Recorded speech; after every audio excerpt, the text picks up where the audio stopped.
Joining me now from Booze and Glory, I have Mark. Mark, thank you for joining. Thank you for having me. Thank you very much. Absolutely. Pleasure.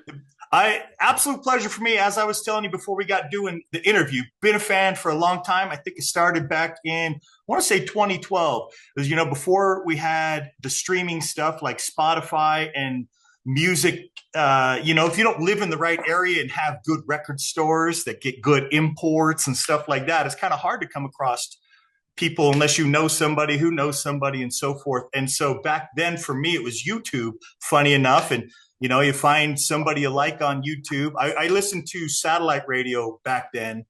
And so I did get to hear some international bands, but I think I came across Booze and Glory because it was recommended by YouTube. And then from there, I was hooked.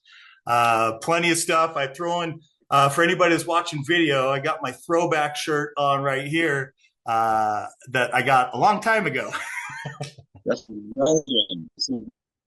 You probably never wear it because it looks like brand new. I wear it that often. There's some shirts. I've got some shirts in my collection that are they're part of the collection. If I'd have been wearing it, it'd probably be holes all over the place. But yeah, it's lightly washed. You got to know the stuff that you can Nice, still man. get a hold of, right? Like if I ruin this shirt, I'm not going to Yeah, get of another one of course. these shirts.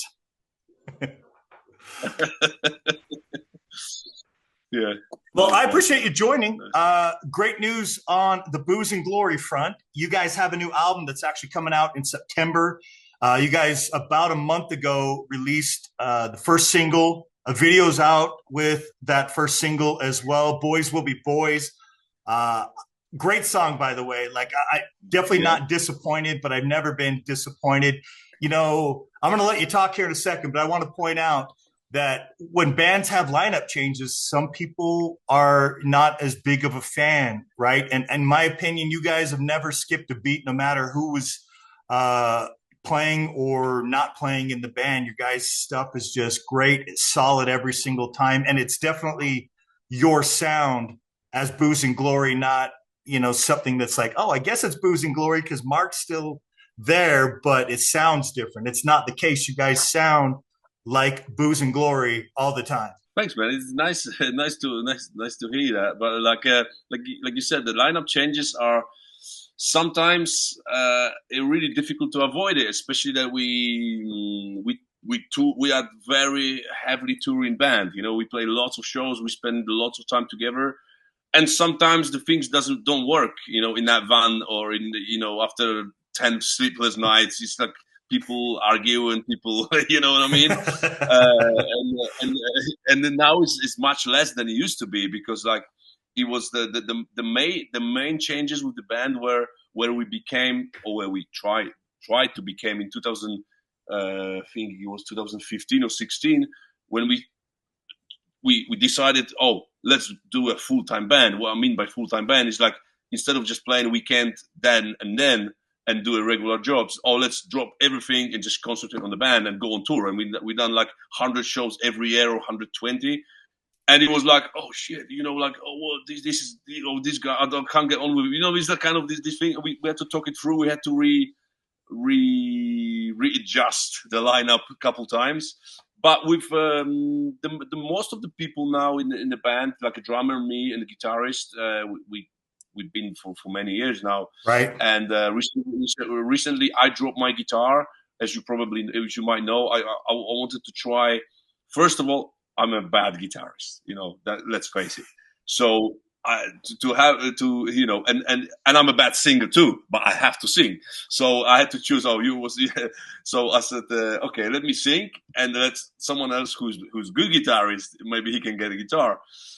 So I gave a guitar to Manny from Mad Scene, and it's been great since then. And he joined last year, and recently we had a change. Chema, our bass player, we part ways with him. I mean, we're still friends. It's like, I mean, there's no we kind of adults now, so we don't really sucking nobody from the band or whatever. We just basically talking through, and then he came back. He went back to Total Chaos. He's on the road all the time, so he's happy. And we have a Hervey from Deadline. Deadline used to be Hervey is from France, and he retired from music 10 years ago, and when we needed the bass player. I called him, and it took me about 15 minutes to convince him to get new bass and then start touring again. And he loved it. You know, we played like 5 or 6 shows together, and so far so good.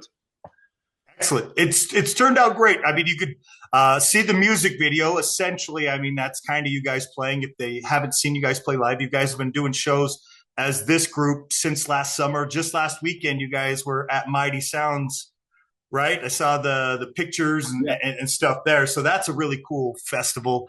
And so you guys have been playing. I'm sure plenty of people out there have seen you guys play. And like I say, I've actually heard the whole album shared with me to listen. And like I say, even on this one, it's the album with this lineup, as opposed to obviously there's 3 of you that are on some of the previous records, and then just you that are on all of the records. And again, it is definitely still, you know, chapters of the same story. It's not like a different story is being told. So I think everybody that's joined the band and plays in the band has picked up where maybe the other guys left off, and just are creating something that's, you could definitely tell, unique. I mean, as you pointed out, I could tell some really cool rock and roll elements that are going, but I think that kind of has been a signature of Booze and Glory anyway. But it sounds great, the new stuff. I love the new video as well. I didn't see, did Frank do that? Because you know that Frank, I was really excited when Frank originally joined your band, because I'd seen so many videos. I was telling you, that's how I come across your band. And so many of those videos that I did see, Frank was the one that did the majority of those videos for bands all over Europe. And when he joined, I thought, is that the same guy that does all the videos for everybody? And it was. Yeah.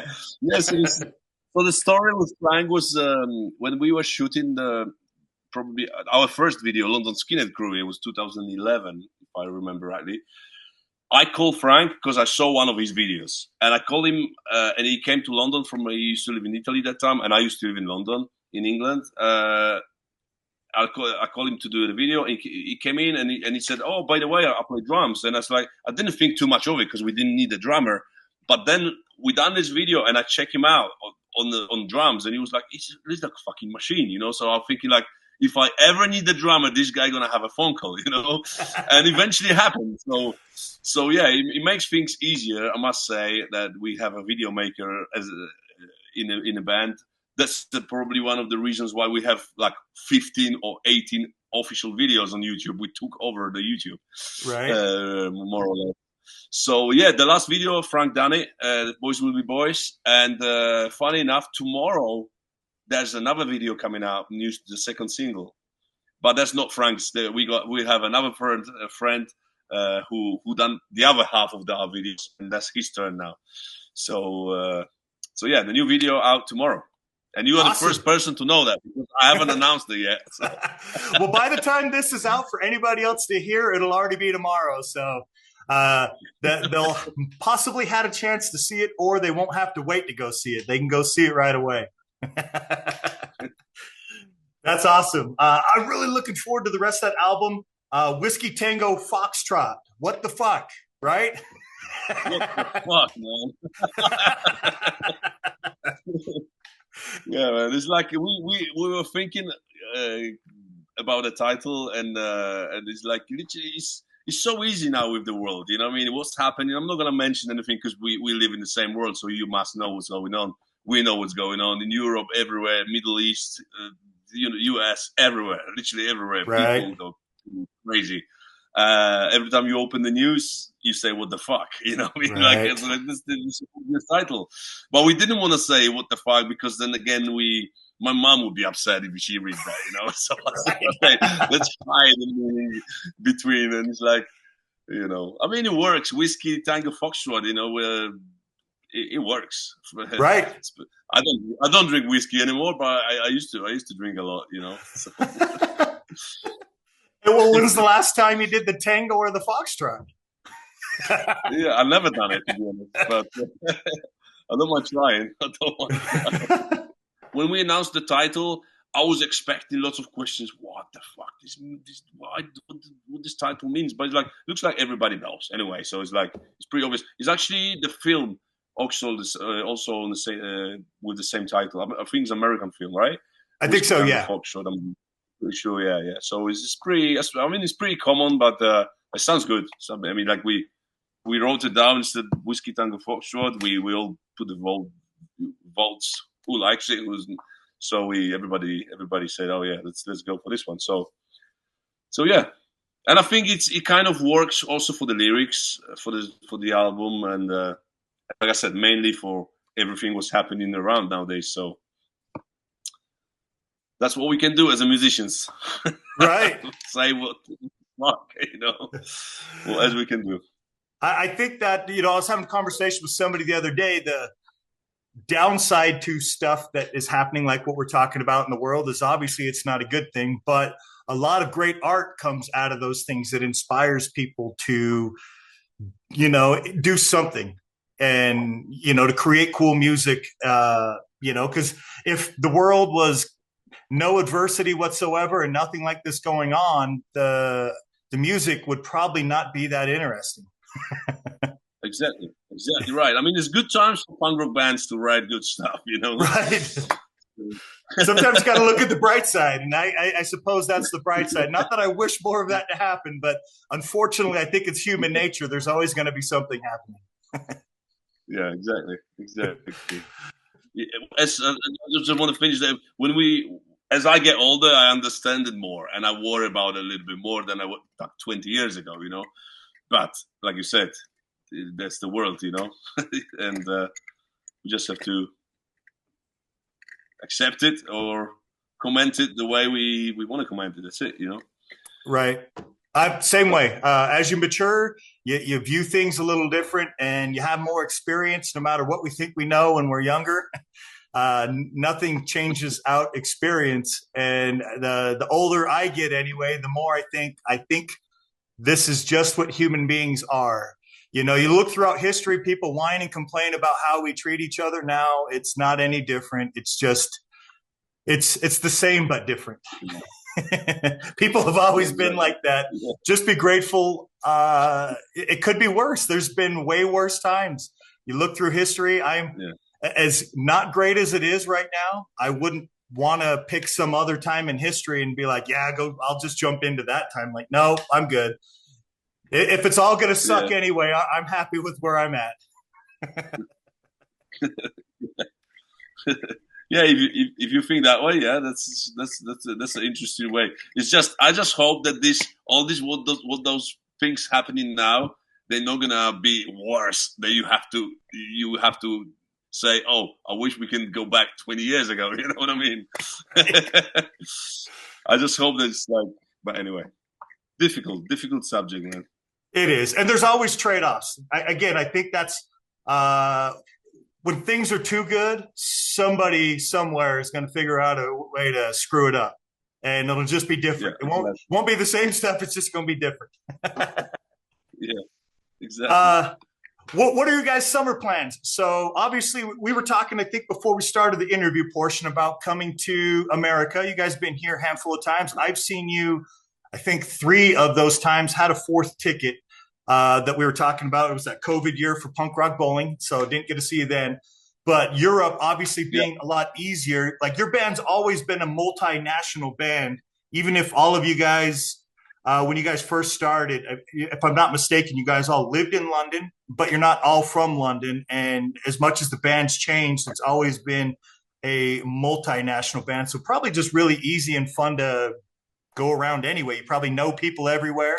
I mean, you're saying that it's easy, but having the members in 3 or 4 different countries, even though in Europe we kind of, the countries are much smaller and than on your side of the pond, but still to practice together is almost impossible. We literally done 1 or 2 rehearsals this year, and we just meet at point of in the meeting point, and we go jump in the van and go on tour. So yeah, but yeah, like you said, we always been a multi-international band. We had members from Poland, from Italy, from Germany. No, from Germany we didn't have. From France, from Sweden, from Greece, from Spain, from Chile, you know, I mean, from Peru, so from Peru, not from Chile. But now we have French member, American / Mexican. He called himself a proper Chicano, Manny from that scene. He was born in California, but he lives in Berlin. We have Italian drummer, Frank, we mentioned before, and we got 2 Polish guys. So we got 4 countries now.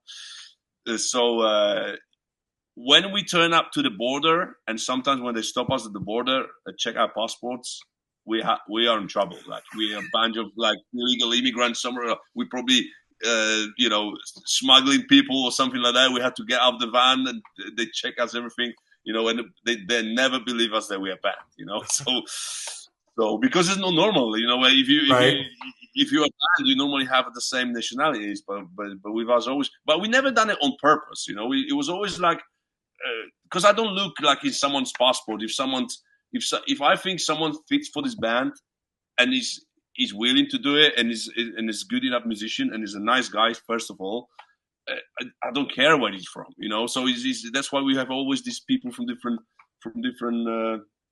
countries. But it makes things interesting, you know. It makes you know, it's when we write music, it's also everybody brings something different, you know. Everybody comes from different music background, and maybe that's one of the reasons why you're saying that we still sound like Booze and Glory, because it's a mix of everything, you know. Right. And we have our top inspirations, obviously, where we kind of based on our music on them. But then you probably notice some difference in between the Chapter 4 album, then Hurricane album, then the latest EP, and probably when you heard the new album already, you probably also see some differences than previous albums. But still, like you said. I'm glad you said that we still sound like Booze and Glory, because there's some people say, "Oh, Booze and Glory was this or is this," you know. Like, of course, you cannot please everybody, and we're not here to please anybody. But we try and we're working hard, you know. Sometimes it's better, sometimes it's not. But we do what we can. I mean, like, you know, we're not professional musicians. We're just DIY guys, you know. We don't have management or nothing like that. We normally don't work with producers. We do everything ourselves. So and obviously we make many mistakes. And but sometimes when you achieve something, you know, like, I don't know, this main stage in punk rock bowling, you know, this is kind of like, you know, it's really we are really satisfied that we kind of went that far, you know, starting from, obviously we got a long way to go, I'm not saying, but like, sometimes when you play all these crazy places with nobody, like Vegas, okay, but like if you go to Indonesia, how many bands goes to Indonesia and play for 10,000 people in Indonesia, you know? Right. It's really cool thing, you know. It's really cool thing of playing 3 chords over, shouting oi oi, you know. Right. You know, I know many great musicians. They can play like literally every music and they spot on, but they didn't play outside their hometown, you know. So it's like, you can never guess, you can never plan nothing. I mean, things just happening, you know. We got offers, and then if we don't have offers, I try to look for the contacts and to be able to play, because that's the main thing, that being on the road, our main goal, you know. Of course releasing the records is one thing, but touring is the main thing for Booze and Glory. Right. And it's especially with you guys not living anywhere near each other. I mean, even that's what, 4 countries between 5 members is where all you guys are located. Right. Yeah, now. I mean, like, at the moment, Booze and Glory lineup is like this. I live in South Poland. The guitarist Lucas, he lives in North Poland, so we go like 400 miles away. Oh wow! And then a guitarist and a drummer live in Germany, in Berlin. That's another 400 miles away from us. And then the bass player lives in South France. That's around 800 miles away. So it's like we spread all over Europe, basically, between 400 to 800 miles. So yeah, like you said, but it's lots of cheap flights in Europe still. So you can fly from France for like $50, you know, so to meet us. So it's like, at the moment we kind of coping somehow, but it's not easy. We're not the band that let's meet up in the rehearsal studio every Friday like some bands do. You know, we can't do that. We haven't done it for many years. We Yeah. have to do lots of homework. If we all do the homework, we can make it work. If we if we meet for one rehearsal every 6 months and someone forgot the homework, he screw all of us. We can't we can't do it. So it works, man. It's challenging, but it's cool. It's cool. I can't complain. I think you guys as a band too stay busy. Like you were just talking that the last album, last full length came out 6 years ago, which is crazy. When I was looking that up yesterday, it doesn't seem that long to me, but you guys do good enough. Like you'll put out singles, or you did the EP just a couple years ago. Plus, some other people in the band play in other bands. Like you started the Gamblers, and so last year you have new music. So people are interested in what you're doing. It's not 6 years. You've got EPs, you've got other bands and other releases. So you guys are constantly doing stuff. Yeah, yeah, of course, because we at some point of our lives we decided to pretend to be musicians, So obviously, yeah, when COVID stopped the world for 2 years, or almost three actually, 2.5 years, let's say. Of course, first year was great. Oh, finally we can have like 1 year at home. We don't have to travel. I was actually happy that time. And first year of COVID, I was kind of happy. Okay, that's cool. Let me just recover after all these years of touring. But then the second year, I was like, God damn, what I'm gonna do now? So during COVID, I kind of expanded my barbering business. So I have two barbershops. I used to cut hair a lot before, during the COVID.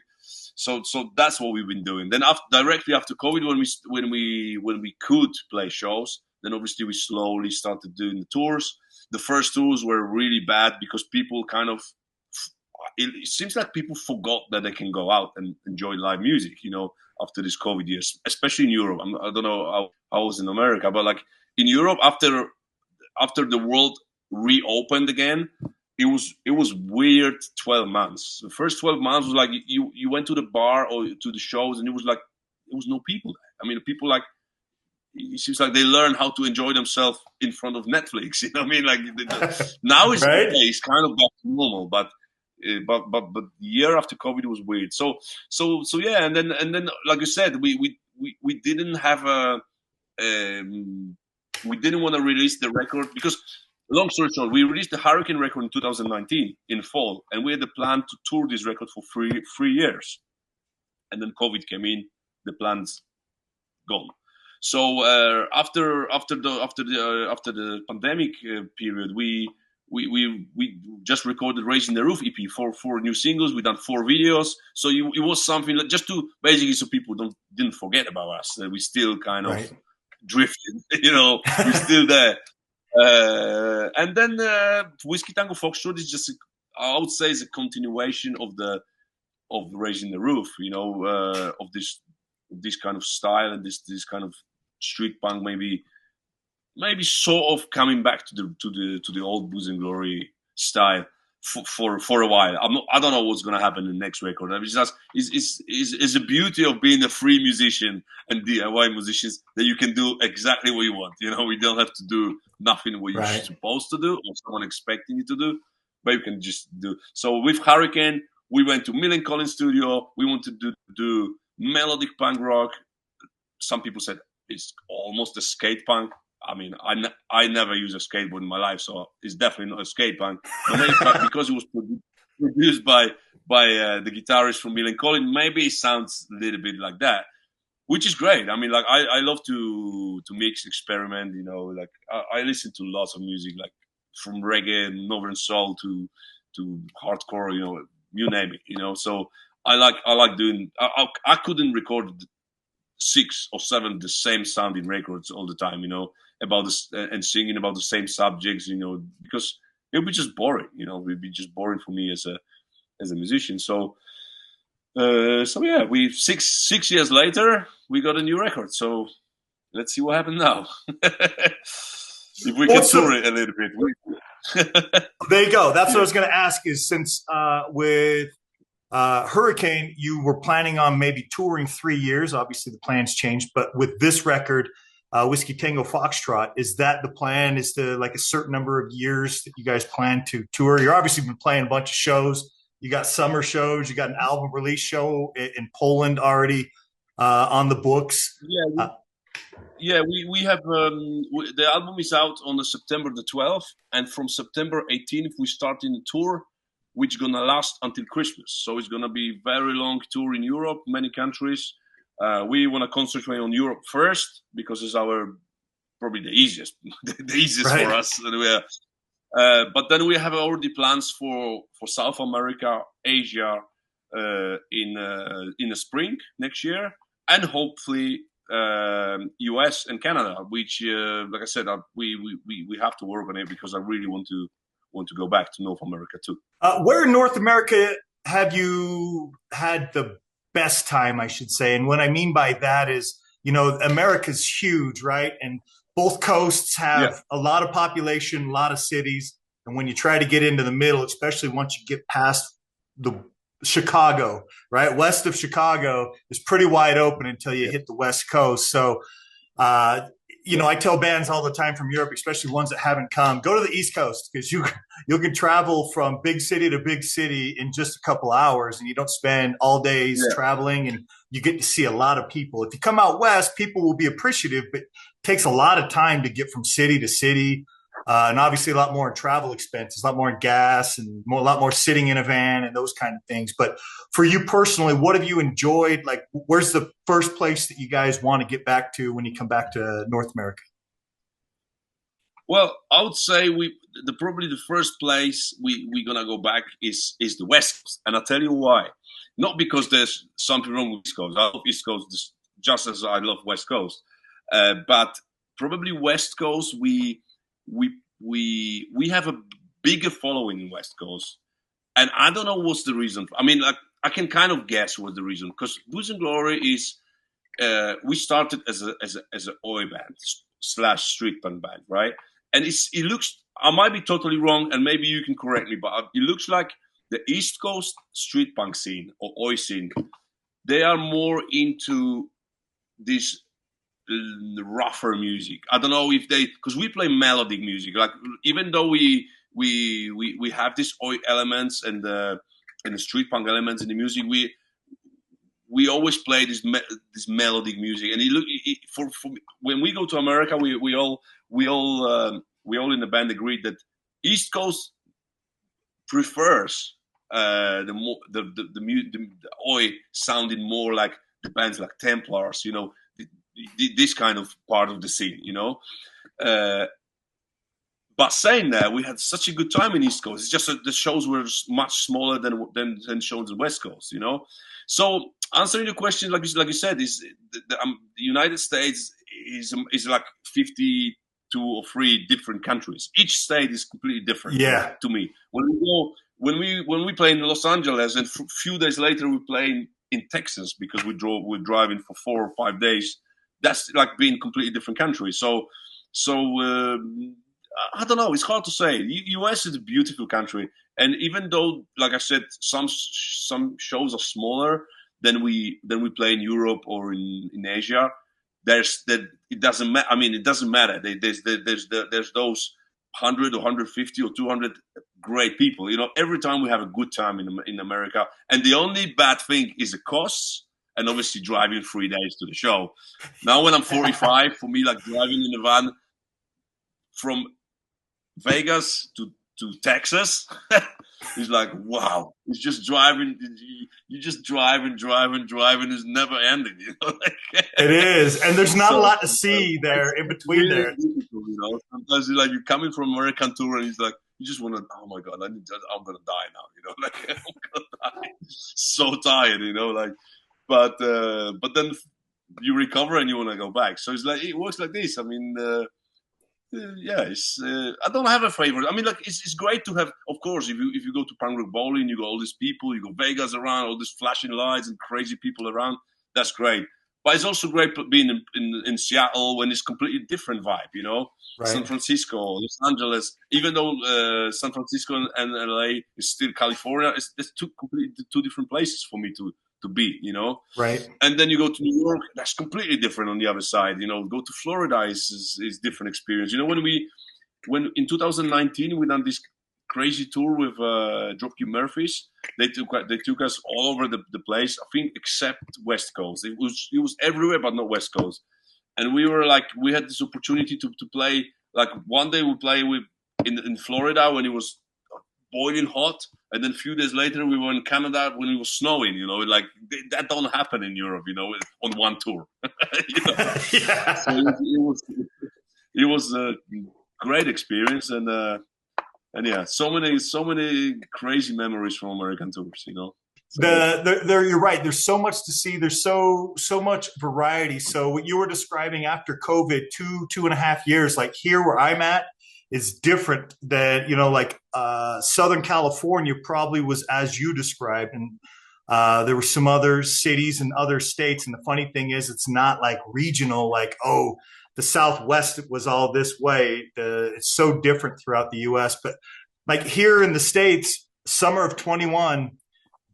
So a year after lockdown, and we have shows going off in the summer. It was mostly local bands, but that was like the biggest crowds I've seen for all local bands. And then by the fall, bands from California who really didn't have those opportunities there, or other states, they were coming through, and you'd get one touring band that what might not even be that big of a band, but they were from out of state. And those shows were, backyard show, huge show, or some of the venues would open up and you would get quite a bit, but then you wouldn't get that in LA because it was just different there. So it was here and there, and right. You go, even the weather, as you said, great for the States. Like if you come in the summertime, it's hot. If you go from Las Vegas, you probably played 100 and something degrees, and then you went to Austin or Dallas or something in Texas, it's still probably 100 and something degrees, but you went from really dry heat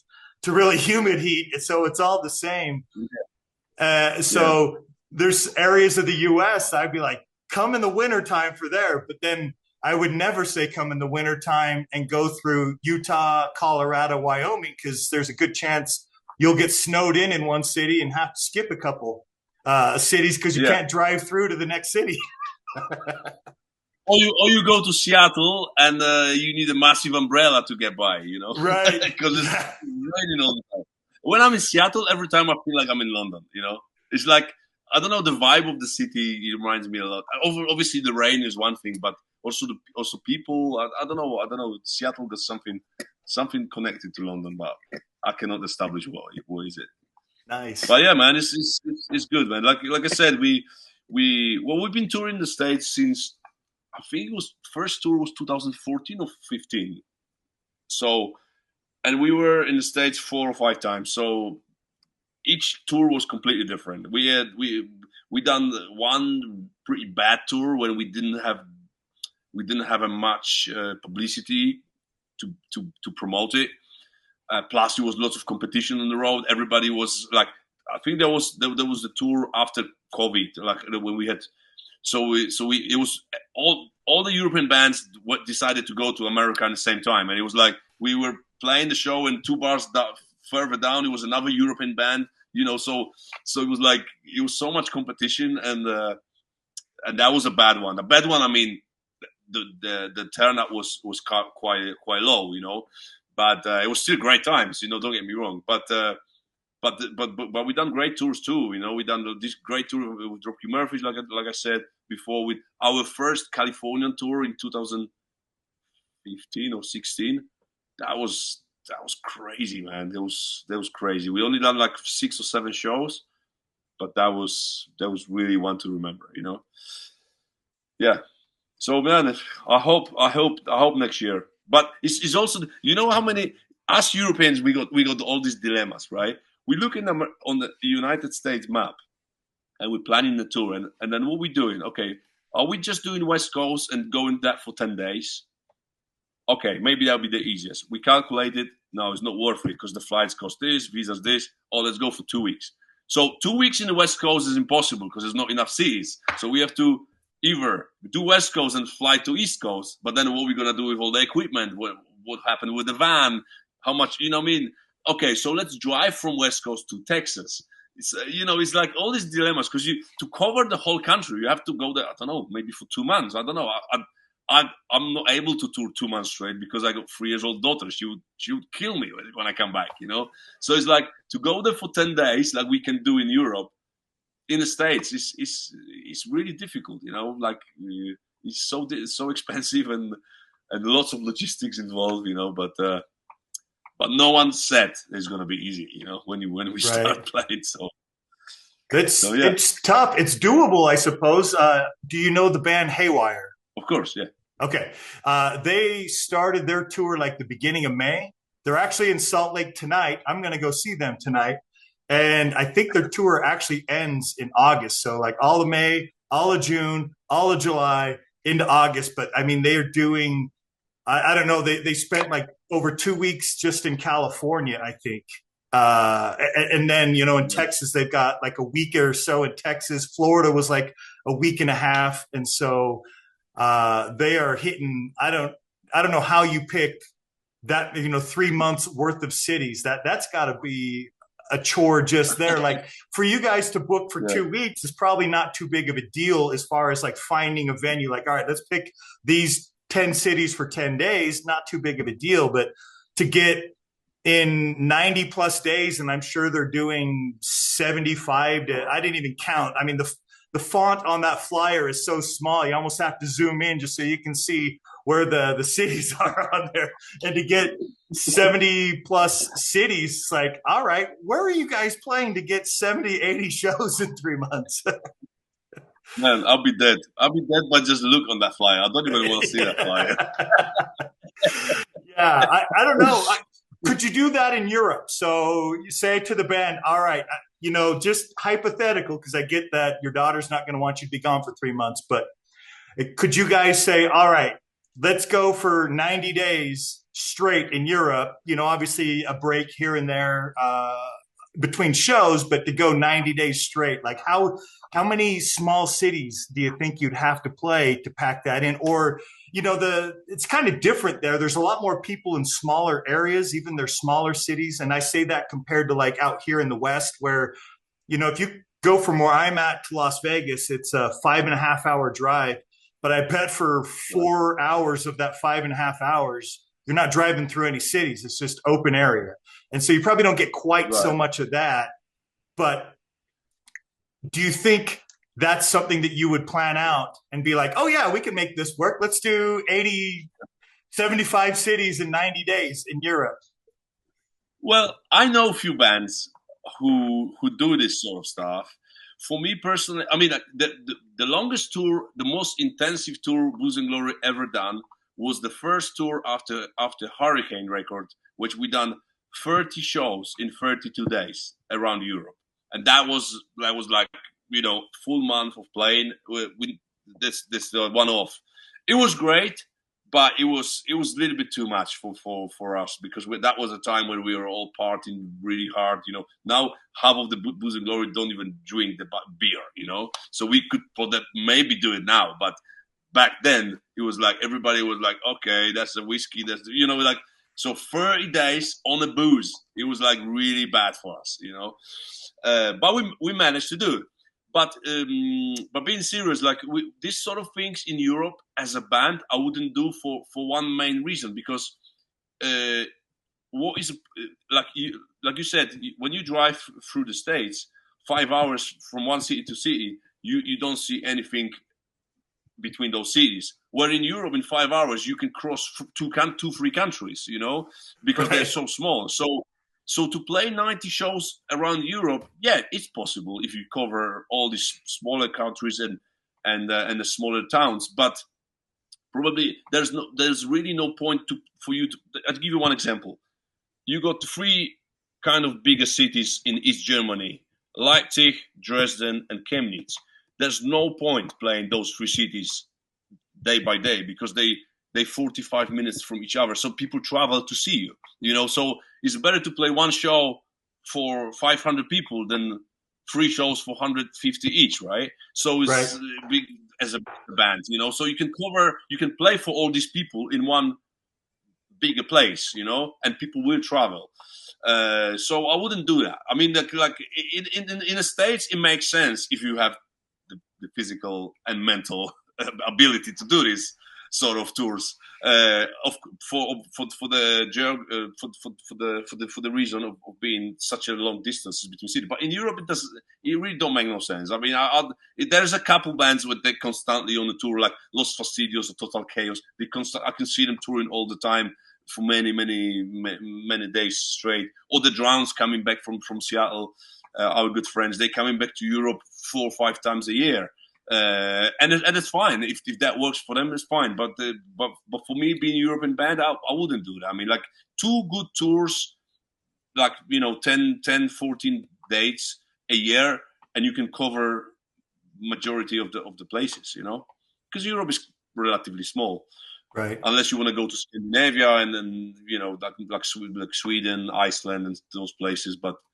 But if you stay in the mainland Europe, like Germany, Netherlands, Belgium, Poland, Czech Republic, France, and Spain, you can do great tour in two maximum 3 weeks, and you can cover all these places.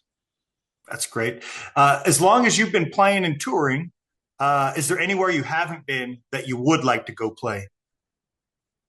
Yeah, I'd love to tour Canada, but tour like properly, like because we played Canada when we played US tour. We jumped for 1 or 2 shows, but we haven't done like Canadian tour. For another reason is probably like this, because you got few big cities in West Coast and few in East Coast and nothing in between.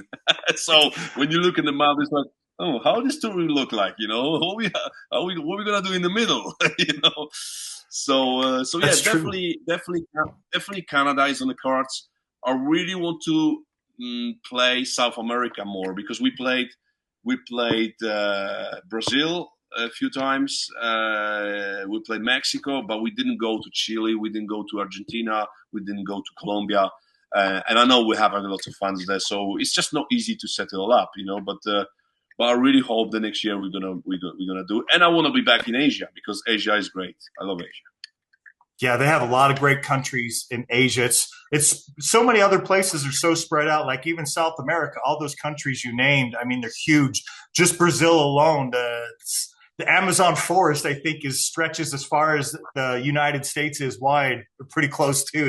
It's gigantic. And then you get countries like Peru, where they're not real wide, so you can drive from the ocean to the border in not a lot of time. But if you want to go from the north tip all the way down to the coast, that's forever long. That's gigantic. Yeah. And so that some of that stuff's really spread out. And then Asia's so big, it kind of depends on, all right, where do you go? Do you go to like the islands? Do you go and work your way, the southern area kind of around China? And then you start getting close to places like New Zealand and Australia and stuff like that too. And so there's a lot of places you can go play throughout there, and a lot of really good punk scenes. Indonesia, like you were pointing out, so many great bands in Indonesia. Yeah, man. Yeah. And we actually cover on the last record. We actually have a cover of Indonesian band, but we change the lyrics a little bit. But it's a cover there. So yeah, we love Indonesia. We've been playing in Indonesia since 2015. Every 3 years we going back there, and we love Indonesia. That's definitely one of our main destinations. But again, it's not easy. Like you have to exchange 50 emails to arrange one show, with 50 emails with 50 different people, because it's like, first of all, language barrier. Second of all, like sometimes when you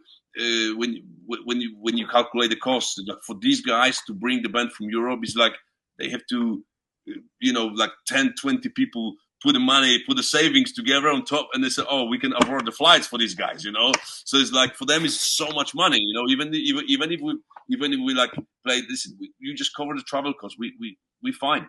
Let's just do it, see what happens. We don't have like high demands when we go to Asia, because we know exactly what these people like average, what kind of money they have and we just want to be there, So, but still to cover the flight tickets from Europe for few people to Indonesia is lots of money, man. It's lots of money, but it's getting better. These guys now, Also, when we played the first time in Indonesia, we played like a club show for 500 people, which was great already. Like 500 people on the other side of the world. Like how these people know us? Then we came back 3 years later. It was 1,000 people, and we came back last year. It was 10,000 people.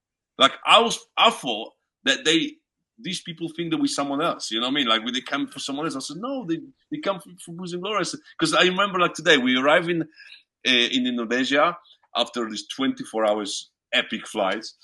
We get off the plane. The promoter pick us up, driving us to hotel. And he turned his head. Like I remember, like today, Mark, how many tickets you think you sold? I mean, like as a band. I said, optimistic. I don't know, maybe 2,000, because last time was 1,000, so like maybe we double that. No man, we sold 11,000. I said, what? For Booze and Glory, 11,000 people. That was unreal, man. There's like because there's lots of people there. The scene is very young. They're like average is like 18, 20. You know, Wow. so the scene. I always say like in 10, 15 years when the scene in punk rock scene in Europe get much older, in Asia that's gonna be great destination for punk rock bands to go to Asia, because there's many people there and people love rock music, like rock in general. Right. So Asia is great, man. I love it. We also played in Japan a few years ago. That was also good. That was completely different world than Indonesia, you know, Japan. But yeah, I'm sure for you, I know I haven't been there, but I know from other people that tattoos are. I don't want to say frowned upon. They're people view people with tattoos, visible tattoos, that is, as bad, in the sense that tattoos there are associated with the Yakuza. So anybody with visible tattoos, there's people that drive taxis that won't let you ride in their taxis, people that won't talk to you on the streets if you're asking for directions, if they see visible tattoos. And one of my friends of a band, they're from Boston. One guy had visible tattoos, and anytime they were doing stuff, he would either try to cover them up, or other guys in the band would walk away from him to go ask. That way people would actually talk to him. yeah. I mean, yeah, That's just Japan general. Yeah, that's general. Like if you're out on the street and just trying to get from place to place, they said like once you get to the shows, everybody there's got tattoos. Everybody's totally fine. But if you're just out in the cities in Japan, it's tough to get any help or anything other than strange looks from the people there. Funny thing is, my mom used to be like this until she saw my face tattoos. Now she's cool. You know, maybe with more people there with tattoos, I suppose you could be fearful. Like, I mean, I don't know that much about Japanese history, but a lot of samurais, there's a lot of people like old samurais there because the skin stays intact that's tattooed. And they've got people that are hundreds of years old and they're from Japan because they had parts of their body tattooed. I think it's probably just because they associate it now with Yakuza.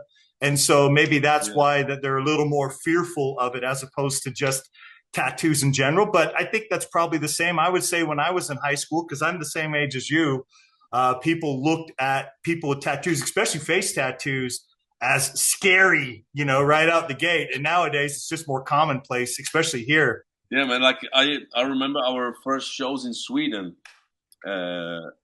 That like people in Sweden in the punk scene, they really heavily covering tattoos. Like you can see full faces covering tattoos. It was like, you know, for me it's completely normal. But like me coming from England to Sweden and see like literally band of people completely covered with tattoo, including the face and eyeballs. And when we like get to know each other, when like, so what do you do for a living? It's I'm a teacher. They're teachers, you know. They're teaching kids in the primary school with fully face cover. You know what I mean? It's unusual, but it's interesting. You know, like for me that time, because it was like 15 years ago, it was like, wow, Sweden is really like open-minded country. You know, like because it would never happen in my country. You know, like now it's obviously things the world's changed, but like 15 years ago, it was like I think the same thing. I think now you here in the States anyway, you would see people with tattoos for sure, like arm tattoos, visible tattoos. But I still would have a hard time imagining there being a lot of teachers in any school, regardless of the age, with face tattoos. Like, I don't think I've seen any. I coach high school sports, and I don't think I've come across anybody. And that's just here. You should go There's a to, lot of different you places, should but I go haven't to seen any. Sweden. You should go to Sweden. Oh, that's awesome.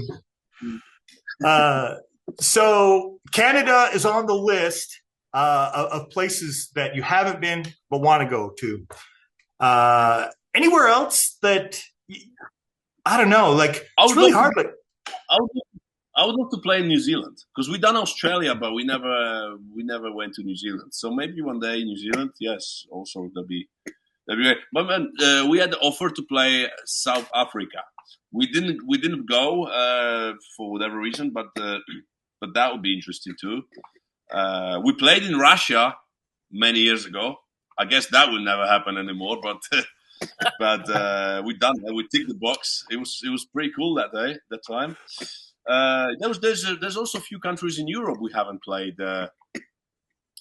So yeah, I mean, we open to do anything, anything which is kind of safe.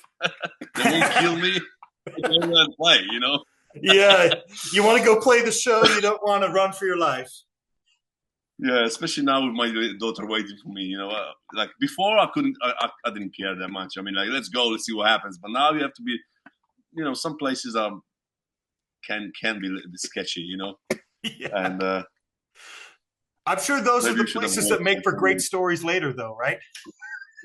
Yeah. If it ends up like this, so you can make a story out of it. That's totally fine. Like give you some funny. The first time ever we played in Mexico. We played in Mexico City in the area of Mexico City called Ecatepec. I don't know if you know that, Yeah. but we never went there before, so we start googling this place, and that was the year when Syria when it was a war in Syria, So why I mention Syria? Because in the Google, when you go to UK travel advising website, they say the more people dying in Ecatepec a day than in Syria, and Syria had a war, and in Mexico it was not war, so it was basically people dying on the streets for, I guess, like a cartel fight, whatever it was. Yeah. But it was really sketchy, and when we went there, it was like, fuck. This weekend we're gonna die, and we had like we played Tijuana. We played Tijuana on Thursday, Mexico City, Ecatepec on Friday, and on Saturday we had the flight to Vegas to play punk bowling.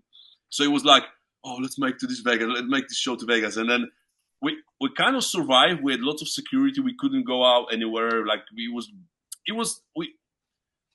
we felt uncomfortable on the streets there, in this area, but it was safe because we had local promoters following us everywhere, and it was fine. But then we missed the flights to Vegas, so we lost all the money we earned to buy new flights to Vegas. But then while we made to Vegas and landed, we like, oh yes, now we can relax. We survived a couple of nights in Mexico City. Now we can relax. So yeah, that was one of these places. But then we went back to Mexico City last year, and it was completely different, perfectly fine. Everything was super nice. So maybe that area was a little bit sketchy that time. It was 2016 or 17. Maybe things change. I don't know. I don't know. I haven't been there. I typically go when I go to Mexico, the northern areas. I've gone to Puerto Vallarta, Mazatlan, and Cancun. So not quite down to Mexico City. And I've probably been more in the tourist areas and then out in the ocean. So I can't say either, but there are years that I have gone where there were travel advisories for certain areas of Mexico, and there's less of those travel advisories. So I can't speak to being there personally, but I noticed there's a lot less travel advisories now than there was probably around that time that you were describing. Right. Are there any festivals that you haven't played? Because you just did Mighty Sounds. You've done Punk Rock Bowling. I know you guys have done other big European festivals. Are there any festivals that you haven't done yet? Because there's some that are just signatures people look forward to those specific ones, like the beach one that was around Punk Rock Bowling that's in Spain. It's drawn a blank. Beach Beer and Chaos, maybe. That's a big one that people look forward to. And I know the Take went and played like in Slovakia, maybe? No, not Slovakia. A little further south. And they played a festival that they said like it's in a castle. And there's a lot of metal bands there. Yeah, that must be Exit Fest in Serbia. Yes, that's what it is. Yeah, yes. We played that one. We played just before The Cure there. That was super nice experience, We played before The Cure, but that's crazy festival. It's got like 20 stages. There's like lots of different bands. Yeah, I mean, like there's tons of festivals we haven't played. We haven't played a few big festivals in Europe when those festivals we go every time we go the same reply. We don't want bad skinheads at our festival, and then we always said, no, we are good skinheads. Like we're not bad skinheads. I was like, when some people get this in the head, it's like I'm not even trying to convince you. If you don't want it, you don't want it. But what we're missing out probably a lot is the festivals in America. Like festival places like Riot Fest, lots of smaller festivals around the US. But like I said, it's so difficult. America got so many good bands. Why do you want a band from Europe playing your festivals? You got tons of good American bands, and it's probably easier for them to be booked. I'm joking, but yeah, I would love to play those festivals. Like in America, I can see all these festivals popping out. It's like, oh, wow, we should play.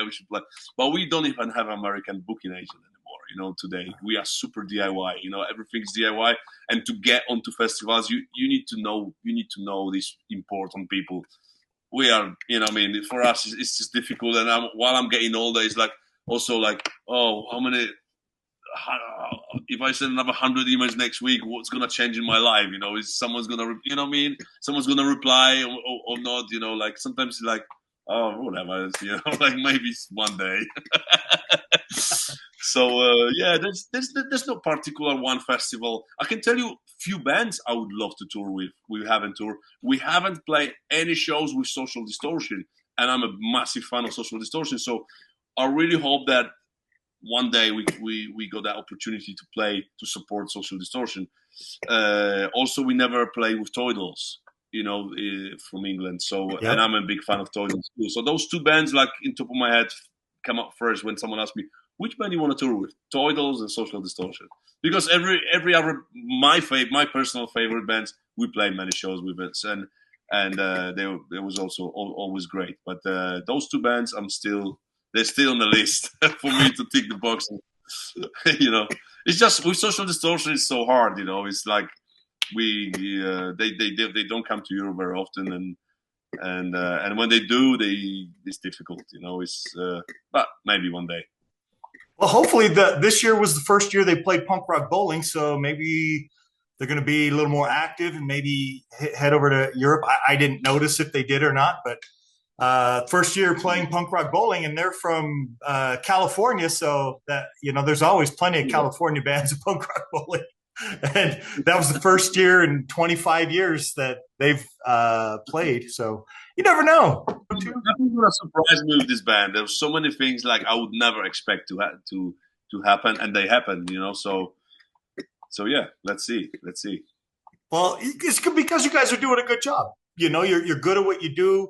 Something we haven't talked about. You guys you have so much stuff. I've got 5 Booze and Glory t-shirts, right? I got this one here. I've got a couple that I picked up. Like I told you, I think I got this at Crash Fest and this at Crash Fest right here, which I think you guys are still selling this guy right here. Yeah, we do, yeah. I've got another one that looks similar, just different font. It's all yellow, but pretty similar to that guy. And then I got the one you guys did when you were doing that North American tour, and you did Punk Rock Bowling as well. But you constantly have, like, if you go over to your online store right now, you guys, I don't know, like 20 different shirts, right? And they're all cool looking shirts. Yeah. Like the Eagle one that you just put out is awesome. That is so cool. Yeah, we do lots of merchandise, and But I'll tell you how it works. It's normally like this. When I when I when I want to come out with new T-shirt because like maybe we changed the stock. So I hit up a few of my friends which are like graphic designers, and they're like, no, I'm so busy. I'll let you know when I got time. So finally, the guy let me know, okay, Mark, I'm free now to do your design. So I give him an idea. I said, and he said, but you know what? After that, I'll be busy for another 3 months. Do you want a couple designs while I'm free? He said, so yeah, he does 3 designs, right? And then another graphic designer said, oh, Mark, you hit me up last month. Sorry, I didn't get back to you, but I've got an idea for design. And he threw me to another 2 designs. So I got 5 new designs. I only wanted 1, you know? So, and then I called my printing company and said, have you got a spot to print a couple designs? Yes, for 2 weeks. You can do 5 or 6 designs, and then we're busy for 3 months. I said, oh, fucking hell. Okay, let's print 5 new designs. Like, and then, you know, I wanted 1, I got 5, you know, like, it's like these people keep throwing me the new designs. And they, like you said, I said, oh, this is cool. You know, like, but how many designs you can do? I mean, like, I don't know. Yeah, we do so many designs, man. Like, yeah, it's just happening, you know. We don't sell a lot of amount of these T-shirts, but we do like a small runs of hundreds of this design, hundreds of this, you know. So it's not like we have a massive warehouse here, and you know we like I said, like we do lots of designs but smaller runs. So yeah, man, I like T-shirts. I mean, like always go to the shows. Always coming back with 3, 4. Now I came back from the festival with another 5 T-shirts. I just just open my wardrobe. It's millions of T-shirts. I mean, I don't know. Everybody likes nice T-shirts, right? That's all I have. I've got like 2 huge sections that are all black because that's almost all I wear. And I got this smaller section that has the color ones because I'll buy some colors. I just don't wear the colors very often. And that is all I wear unless my wife makes me dress up. And then I've got a few collared shirts. That's all I'm wearing is band T-shirts all the time. Yeah, me too, man. Me too. I got Street Dogs T-shirts today. I have that Street Dogs T-shirt. How you do? I do. Same one in the tank top. We played with Street Dogs last weekend. 3 shows in Netherlands, in Germany, and Czech Republic. We like the same festivals. So yeah, I'm really glad those guys came back because yeah, I'm a big fan of Street Dogs. And like lots of bands from Boston. But Boston got such a good scene. You know? Yeah, I saw them at Punk Rock Bowling, and then I saw Mike McColgan do the Do or Die album with Mike McColgan and the Bomb Squad. I saw that back in December in Houston, and then they also did it at Punk Rock Bowling in Vegas. Yeah. They done the same thing in Netherlands. People went just crazy, you know. Like, yeah, that was awesome. But I'm glad that they came back and doing their actual farewell. They said that they really didn't do a proper farewell. They just kind of said, hey, we're not going to do this anymore. But then decided after the couple of years, like, hey, we'll go do a whole bunch of shows and kind of do a proper farewell. So it was really cool. Give everybody a chance. Yeah, but I hope maybe after this tour they kind of carry on, you know, because it looks like people didn't forget them. You know, they got a big following in Europe, and they are just good band. You know, like it's a great band. Right, and they can tour as often as they want, or just show up during festival season, do a handful of festivals, and they can take the rest of the year off. Yeah, exactly. Yeah. With all of your shirts, I think that's really great because I can think specifically, and this always happens. Like I'll pick a shirt from a band, and this happened at Crash Fest with your shirts because you guys had probably like 5 or 6 different shirts, and so that's a great thing of having so many shirts. I ended up with 2 of them, and partially because I think one was just for women. But usually you just see whatever the logo happens to be. I'm like, oh, I like that. And then they'll tell me, well, that's a girly shirt. I'm like, all right, ain't going to fit in that. That one, do you have it in a large? No, we have small, medium, and 2X. Like, no, I don't want to wear any of those. All right, how about that one? You have that one in a large. And so it's nice to be able to have a lot of shirts. And again, you guys are doing a really good job with all the shirts. So I'm not bummed out, like, oh, I guess I'll just take that one because it's in large. It's like, cool. Well, I still like these other ones and they do have large, as opposed to, we're already sold out of the one and the other shirt's not shaped for me. So that's Yeah. a great thing about having, even if they're limited runs, there's still enough out there, that when someone goes and sees you live, they can get something. But I remember this T-shirt you're wearing. I even remember who designed it. We done it about. I'm sure this T-shirt came out at least 10 years ago. Oh, And there yeah. was Ramon Ruones from Barcelona, my friend. He used to design lots of T-shirts for us. Yeah, because I'm Yeah. looking at the T-shirt. It's like, yeah, it's he done like a. We also have this T-shirt in blueprint, and it was also the red one with big London bus. I don't know if you saw that one, but it was the same similar style. Okay. I didn't see that one. I got this one, and I probably got it about when it was new then, when it first came out, because I've probably had it about 10 years. This was the first Booze and Glory shirt. And Okay. you guys hadn't been anywhere near me at that point. So I had to order it from Europe to get sent over to me. Right. Fortunately, I get lucky every now and again. A band like yours partners with Pirates Press, and they're close to me anyway. So when you guys put out new records and stuff like that, I can also order directly, and it's less in shipping, less time to get here, and all that. Around COVID, it was terrible. I ordered some stuff, I think, from Rebellion Records, and it took about 2 months to get here around just after COVID happened in 2020. It's definitely quicker now. I think it went from 2 months down to 2 weeks, which is much better. Yeah, but with with the new record, the new record, Whiskey Tango Foxtrot, is going to be released by German label. However, we really wanted to for the record to be available in the States, so Pirates Press will do American color for American market. So because I want, it's even though there's now that the times change completely, people mainly streaming music, but there's still collectors and for them, especially with vinyl, because T-shirt is also okay.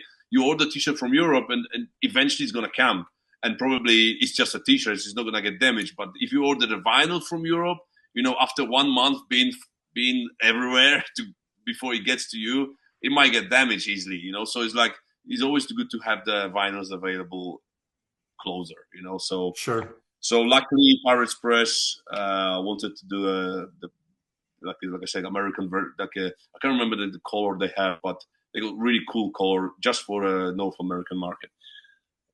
That's awesome. Do you find when you're on tour that the records sell better in certain countries or certain areas? Because I know you guys are always going to take whatever record you have available. We mainly sell, most of the records we have as a band we sell on tour, and mainly when we sell them when we finish the show, and we still got some energy left to go into the crowd, and then when we go to the crowd to buy the merch table to have a chat, have a beer, whatever. Then we sell records. People want to sign the record and stuff like this. That's how we mainly sell records. I'm talking about records as the CDs and the vinyls. Because like I said, nowadays people are lazy. I'm talking about myself mainly. Like I stream music a lot. I mean, like when I go to the show and I buy a T-shirt, buy the record, but to buy to go, it's mainly now streaming. The music world has changed a lot now. Which at some point is good because you are easier to we release the album on Friday, you can listen to it on Friday anywhere in the world, that's Right. fine. But I'm sure there's also the record label are suffering because of this, and it's so much competition, because every band now with all this equipment and technology, you record the demo on a computer and it's already sound better than all the 70s bands, bands from the 70s, Right. because it sounds already good. So it's there's lots of good bands everywhere now, everywhere in the world, and they're so easy to put on Spotify, and it's when it was a time when it was MTV and they play some punk rock bands, it was only a few. I don't know, you can see Rancid, you can see NoFX probably, and a few other bands. but the rest it was on the ground, because but now everybody can be everywhere, it's so difficult now if you wanna be famous, if you just play like we do, we just do what we can and enjoy it, but I know for bands who really wants to be big bands, they want to grow, they do everything like, everything proper and stuff. That's not easy now. That's not easy because there's so much competition. Also, punk rock is not really a genre now to sell really good. Now now it's a hip hop era and other stuff. Yeah. But punk rock. If you want to be famous, you don't normally form the punk rock bands anymore. you concentrate on different music. If you want to be big, you do you have to do like pop punk, right? That popular punk style that can kind of cross over into popular rock music. Those bands will get the opportunity to be bigger. So if that's what you want to do, that's what you should get into. I'm not a huge fan. It's not my style. To be fair, there are some, and I'm grateful for pop punk bands out there because there's a lot of people that don't know, as you pointed out, like how do you find Booze and Glory if someone's not telling you, or if you're not already into a band like Booze and Glory? So Spotify or Apple Music or YouTube or some other thing, when you're playing a band, it comes up and says, you might also like, and then it puts Booze and Glory. Like if you don't know about that style of music, then you're not going to come across it.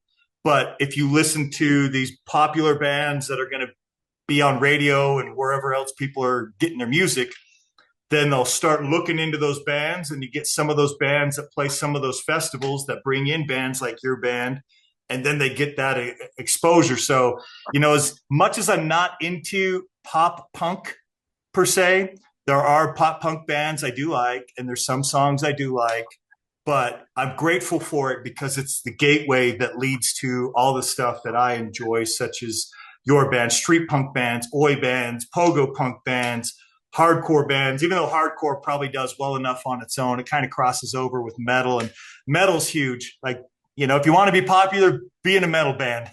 Yeah, exactly. Yeah. Exactly. That's metal is, but then again, the metal scene is there's also lots of bands. It's difficult to break through, to be to see. I mean, like I heard some crazy stories with a metal.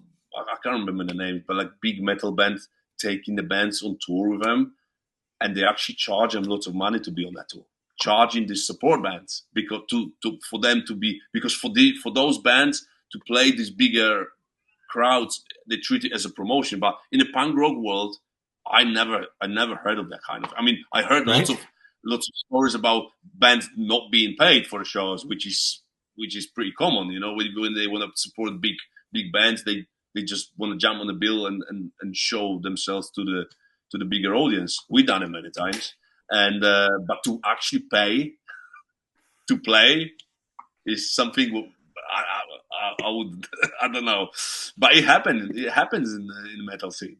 I heard a few stories like that. That's crazy. Famous bands. Yeah, it's crazy, but it happened. The closest thing I've heard is bands get issued tickets from the venue, and they're like, you need to sell this amount of tickets or you're buying the tickets yourself. So kind of in a sense, you're paying to play if you don't get those tickets sold individually, but you're not paying the band. Yeah. That's just kind of a stipulation that the venue might have. And I think those stories are pretty rare. That's not that common for that to happen, but to actually pay a band to go on tour with them is crazy. Yeah. And imagine you're gonna go with this big band, and then you approach the management and you said, "Oh, can we support you?" And they check you out. Yeah, you can support us, but you have to pay us $2,000 per show. And you take it or leave it. It's unreal, but right. Every band, at least every person, if you're in Metallica and you go start a new band, well, people are probably going to listen because you're in Metallica. But generally speaking, anybody that starts in a band starts at that point. And so you would think you would rather just help people out, like, oh, I like what you guys are doing. Come on tour with us and we'll help you out, in the sense that people will see you, as opposed to anybody has that attitude of, if you pay us, you can support us. Yeah, exactly. I mean, it's crazy. I mean, for me, as being many years in the punk rock scene, is something I would never even think is possible. But trust me, it is possible in Yeah. some in some. Well, I hope that's few and far between. And like you said, I've never heard that in the punk scene either. So I hope that people decide to keep good karma. I think that's bad karma right there, charging people to come play uh, shows with you. Yeah, Yeah. if they're that big of a band, they should be making plenty of other money. I'm not sure why you think you should be charging bands to play with you, because it's not like they're taking anything from you. If people were coming to see you in the first place, this other band is not taking any money from you. Yeah, I mean, I had one story. I won't mention any names, of course, but I get like funny anecdote that we supported the much bigger band, which wasn't even punk rock band. It was like basically rock band, and they didn't let us sell our merchandise at the show. They told us, "No, you have to pack it up." And when we asked the question why, they said because your merchandise is too catchy, too nice. You're gonna sell more than we do.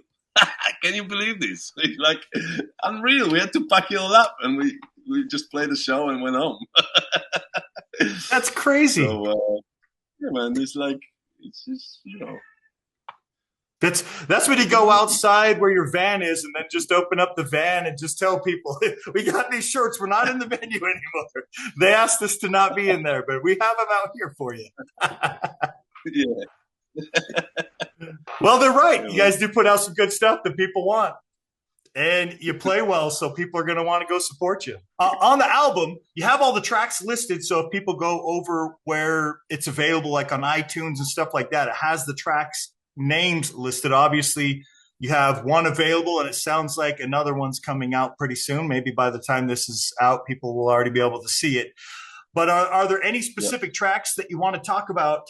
Boys Will Be Boys is obviously the lead track. We haven't really talked about the individual tracks too much. Yeah, I mean, like for me, probably one of my favorite tracks is the song which is called "I'll Die for You." It's not really. It's not a single. We're not gonna put up as a single because it's mainly personal song. I wrote it for my daughter, as a dad. It's like a daddy song, and I like it all mainly because it's about my daughter, but also I like it how it came out because they're like these kind of personal songs can you think they're good songs because they are really means a lot to you to the writer, but when you write it, when you record them and listen to them, it's like, oh my god, I think okay, the writer can associate with it, but the rest of the world wouldn't. But I think with that song, I'm really happy how it came out. So this is probably one of my favorite songs. I would die for you. But in general, I think this album we wanted this album to sound more street punk than Hurricane. To this album to have a big backing vocals, what Booze and Glory are kind of known for. We a sing along band. We want to encourage people to sing, and I hope we achieved it. And what's funny fact about this record also, it has been recorded in 3 different countries because we recorded drums in Poland, rest of the instruments in Italy, and then backing vocals we done mainly in Mexico City. So we go like, craziness of recording put it together. So yeah, it was really fun to record it. So and the album was pretty short because it's 36 or 7 minutes. So I mean short for because we done albums 55, 60 minutes, which were ridiculously long. But I think less than 40 minutes is how punk rock album should be. Probably right. It fits on the vinyl easier. Yeah, exactly, and it sounds louder on the vinyl. You learn all these things like over the years. You cannot put more than 18 or 19 minutes per side. That way your album sounds good. I That's know right. that now after 50 years. Yeah. That's funny. I learning the same thing. I started a record label this year and put out 2 records this year, and those are things that I'm learning. working with the bands too, but also working with the pressing plants on getting records put out. And you're exactly things that you might not think about, and then all of a sudden you have to think about, like, oh, well, now this EP is not going to fit on the 7-inch because the band I'm working with right now from Indonesia, they've got a 6-track EP, but a couple of the tracks are over 4 minutes, a couple are over 3 minutes, and it's almost 10 minutes per side if you split it 3 and 3. But that's not good for a 7-inch. So now we got to put it on the 12-inch, but on the 12-inch, it's like, oh God, we got all this extra space, and so I've been hitting up the band like, hey, you got these previous 2 singles. Maybe we should release these on there as bonus tracks. We're going to have the space, and we're going to have to do a 12-inch anyway. There's also a 10-inch option, don't forget. Yeah, the 10-inch. So the place that I was going to go to, and I thought about it, they charge you the exact same for 10-inch and 12-inch. And so that's something I was telling the band, like, it's going to cost me the same either way. So we can either do the 10-inch as the EP, or if you want, we'll have a little bit of extra space and we can throw on their singles, because they're not the singles. They were tracks that they put out previously that were on different compilations. The Indonesia Skinhead compilation that came out on Rusty Knife Records, they've got one there, and then there was another compilation. So we decided to go that route and throw some bonus tracks on there. But like you said, it's something to think about. And yeah, you guys are at 11 tracks. Your average street punk track, I would say, you got the pogo street punk, and then you got the oi oriented street punk, which is more what you guys are. That pogo street punk is probably closer to like 2-minute tracks, but the oi music in general is much more rock and roll. So you got those rock and roll elements, the guitars and stuff like that, and so those tracks typically are in that 3-minute range. And so that, as you said, with 11 tracks, that puts you in that mid-30s for the runtime. Yeah. We have one acoustic song at the end as well. Right. Right. I'm always a fan of the change up. I mean, the track you were just talking about, "I Die for You." That's a bit of a love song. You can't always sing about drinking beer and hanging out at the pub or your favorite football team. And by the way, I love that shirt. By the way, the one that said, "It's not soccer, it's football." That was on the back of the shirt. Funny thing, how many American people got upset over it? And it was literally a joke, what I mean? It's like, yeah. And it was joke to one of my friends from America, and I really wanted to do the shirt, and I sent in the screenshot of, the selfie with the t-shirt. He said, "You bastard, you done it." I said, "Yeah, especially for you," but as a joke. And it's like, people get upset with stuff like this nowadays. You can't say nothing now. You have to be so careful. It's like, well, man, it ain't fucking soccer, it's football. I'm a fan of both. I've grown up playing both. I still play both sports, and I just refer them to as American football and proper football. That's how I always refer to it. So, we didn't mean to upset nobody. It was just basically a joke, It also says in the front on that T-shirt is a big ball, and it says on that ball, "Music is not everything." As that, because of football is also very important for me, because like half of the Booze and Glory don't even know the rules of football, or soccer, whatever. They don't care. Literally don't care. Half of the band. And the other half are really into football. So we are always arguing. Like I said, if someone asks you in the interview about football, just don't say nothing, because when you start talking about stuff you have no idea, you're gonna embarrass the band. You know what I mean? Like, we have a half of the song about football, but like Frank, ask him about football, he like, "Oh yeah, it's 11 people. I think it's 11 people on one side." Like, you have no idea. Oh, that's funny. So, yeah, anybody that knows your band would know that West Ham, right? You have plenty of songs in direct reference to the band, album covers with the team's colors on them. That's Hammer with the Harrington Saints has the West Ham's colors on it, and their hammers on that vinyl. So anybody that knows your band should know. Yeah, yeah, yeah. I'm a bit West Ham crazy fan, but yeah, That's awesome. I'm sorry. But on the new album, there's no one reference to West Ham. There's zero. We didn't want to do nothing like that, you know. But on the next one, I already have idea, you know. So it's like, What are you thinking about with that? I don't want to keep you too much longer. I appreciate all the time that you've taken. So, what I do want to ask is your time frame. Like, I guess how much of this album was it with all of the current members? Because again, a couple of those members joined within the last year, roughly, and it's yeah, been 6 years since the previous album, but only 3 years? Is it 3 years since Raising the Roof? Uh, yeah, 3 years. Okay. And so, I'm sure within that window, some of these songs probably were started.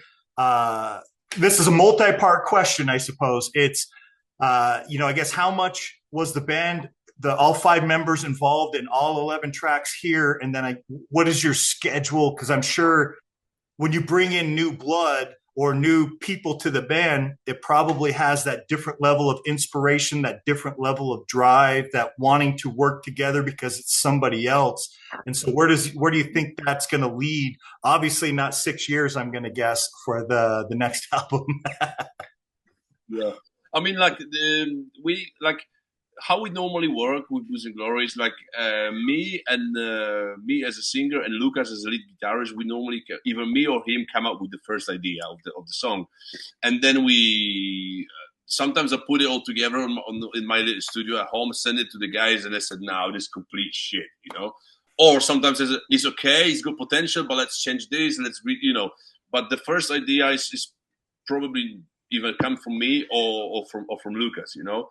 So, but we always put on the record that the songs has been written and by Booze and Glory because everybody got their input, you know. And even though the bass player joined and Manny and the guitarist joined after we already had album pre-production was done for the record, they still added lots of stuff, you know, like all the bass lines that was all written by the new bass player. So even the song was there, we didn't have any bass lines, and we like this kind of walking bass and stuff like that. So we don't just like the simple bass. So there's a lot of work, you know, from everybody, you know. And then when we done the pre-production, then we listened to it for like a few weeks, and we decided, oh, half of the song we have to readjust, rechange, put them faster or slower. Depends.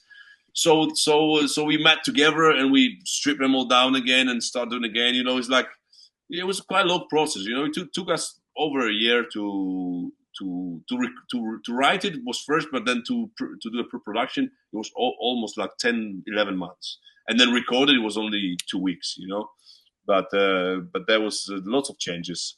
So, but I would say like like you said in the beginning of our chat that with each lineup change, we still sound like Booze and Glory. It's mainly because probably idea come up from me, and I'm the member from the start. But all these small things, they each member bringing different stuff to the table, which Sure. makes things interesting for me also. You know, so yeah, we yeah, that's how we work. I mean, like nowadays it's easier with all the technology. Each of us can roughly know how to use the Logic, you know, the software. We can record some demos, Right. send to each other. You know, the drummer can record drums and send it back to me. You know, I can do some vocals. He can say, oh, maybe change this, change. You know, like we can work like this. You don't have to actually sit in the same room. You know, to work on the record, which makes it much easier. You know, but yeah, it was interesting. You know, because we had this plan for this record. Okay, let's do a street punk record for a change. You know, after a couple records with poppy, more like skate punk. Someone said we wanted to be street punk. You know, that this record to sound street punk, and I hope it. You know, I'm really curious how. Like we had a great response after the first single. Let's see the next single, "Brace Up," which is gonna be out, like I said, tomorrow. Is more rock and roll, more like I would say a kind of Judah, you know, Judah from Italy, like a rock and roll band. Maybe a little bit. The latest Drowns record was really Okay. rock and roll style. I love American the Rambler. I don't know if you know this band. Yep. They're from Atlanta, really cool. And obviously, I like bands like Slade and stuff like this. So that's the classic bands. Yeah, let's see. It's really very party song. This one, like, it's lots of beers everywhere there. So let's see. Well, especially as the title implies, what the fuck? Sometimes you need a break from it. You know, if everywhere you look, you see certain things, it's nice to take a break from those things and have stuff like what you're putting out, you know, in your music. It's nice to hear certain music kind of reflect how people are thinking, but also at the same time, I think it's really nice to have a break when you're trying to not think about, and like, I know the stuff's there, it's fine, but I want a break. I'm going to enjoy some music. And then you have that ability to kind of take a break and enjoy yourself while you're listening. Yeah, exactly. Since this is the first album for you not playing guitar, did you find any part of the creating this as opposed to any of your other releases different for you? I mean, obviously you're not playing guitar, but anything else? I'm not playing guitar on the live shows, but I still write music on the guitar. Obviously, I have guitars, and when I was writing the song, I was playing. You know, I came up with lots of riffs and the song. So it's like, it's probably no difference. It's just about performing, not to have that piece of wood on your shoulders to worry about, and I can just run it crazy with my wireless microphone. It's cool. I mean, like, it was really like, because I started like this last summer. We tried a few festivals with me playing without a guitar, and I said to the guys, if you see me playing air guitar, you know, because sometimes some singers don't know what to do with the hands when there's a part they don't sing. If you ever see me doing this with the microphone, please kick my ass, like, in that moment, you know what I mean? Because that's the most embarrassing thing for the singer, to do all this rocking with, you know. And I haven't done it, you know. Like, I haven't done it. Sometimes when it's a long solo and I don't know what to do on stage, I go behind the drummer and talk to him, like, you know, like, discuss things. And he said, leave me alone. I got things to do, and I just talk to him, you know. But yeah, I enjoy it. I like not to play guitar live, but I still like to play guitar, you know, composing the songs. To be fair to you, though, there's plenty of singers out there who probably don't know how to play guitar, so they probably look silly if they're doing air guitar. You at least know what you're doing, so if you're doing it, it probably doesn't look like you're playing a tennis racket or, you know, something that a 5-year-old's pretending to do.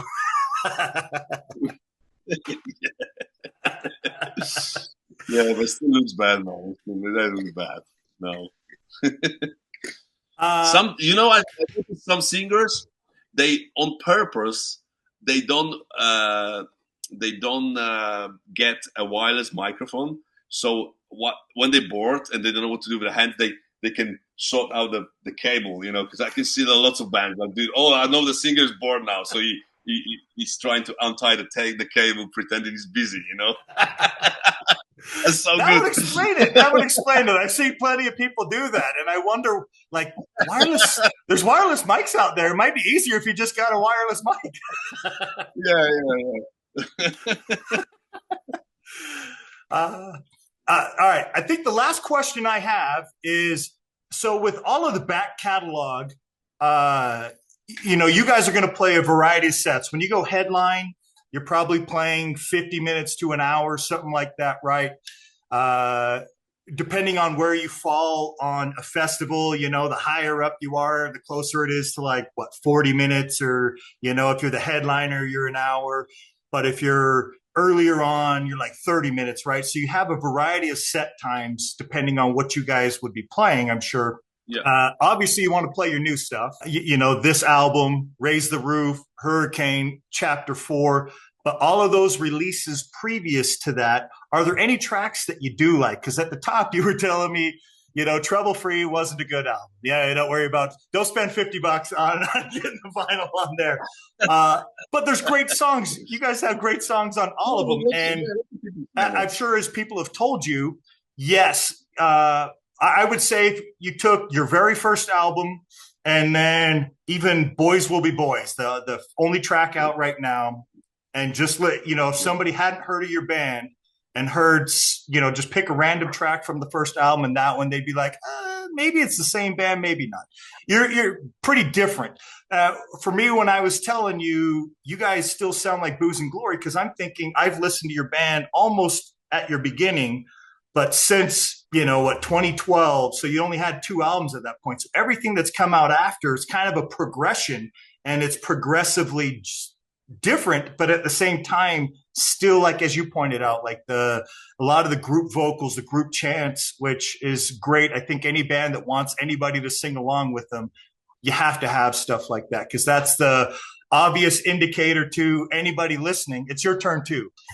And if a lot of the songs that way, then it gets a lot of the people listening singing the whole track, not just the chorus. I'm going to sing two lines with you, and then we'll take a break and let you sing for a while. Oh, the chorus came back, we'll sing two lines with you, right? When you guys do as you do, where you have a lot, certain portions of tracks that are group vocals, group chants, then it really gets people singing along, I bet, for, more of the song than just a brief time. So all of that said, my question really is back to some of those older tracks.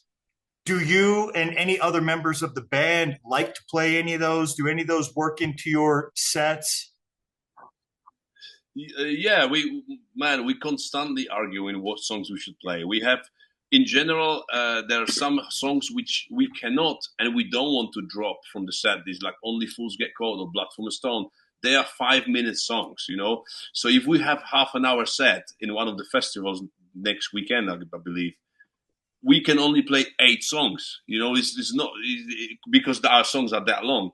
So we done a couple medleys. We cut them in halves and we play like a little bit of like verse, chorus, then back to next song. So we kind of cover more songs, but not in full. So we've been doing this, but like, yeah, we had lots of conversation. Now when I mentioned that this record is a street punk record, so we maybe want to bring few like very old songs to the set list to mix it with new record. There's my problem is like that we currently we arguing, should we bring The Day I'm in My Grave to the set list, right? One of the older songs.